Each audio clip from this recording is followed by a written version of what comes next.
For the first time since 1993, China's Premier Li Qiang will not hold a news conference after the close of this year's annual parliamentary meeting. It is one of the only times a top Chinese leader takes questions from the media.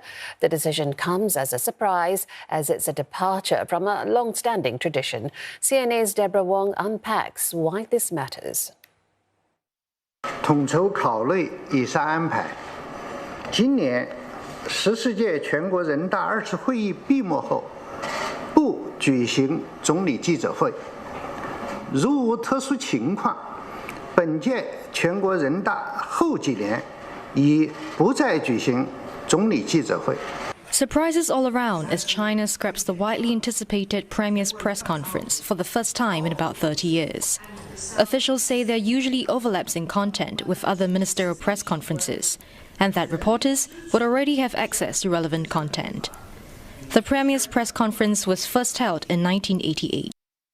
Since 1993, it has traditionally closed the annual 2 sessions. The press conferences offer a rare insight into the inner workings of the government. For instance, the late Li Keqiang, China's last premier, earned his reputation as the people's premier after he drew attention to poverty in the country. His predecessor, Wen Jiabao, was known for tackling hardline issues like political reforms. The Premier's press conference is where international and local journalists get a rare chance to pose questions to a top Chinese leader, despite the highly choreographed nature of these sessions. Now, the absence of it underlines the changing role of the Premier.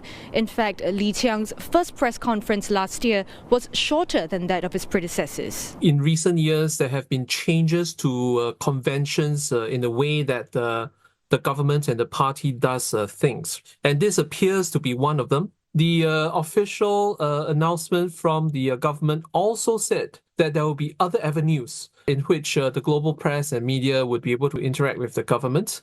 Currently, we don't have enough information on what these alternative avenues are. So global media has ran stories that this would probably also diminish the role the executive can play in interacting and interfacing directly with the international media. Aside from this most recent break from tradition, China also stopped releasing some key economic data last year, while Chinese President Xi Jinping delayed the 3rd plenum meeting, highly regarded as a key meeting where the government releases major economic policies and reforms.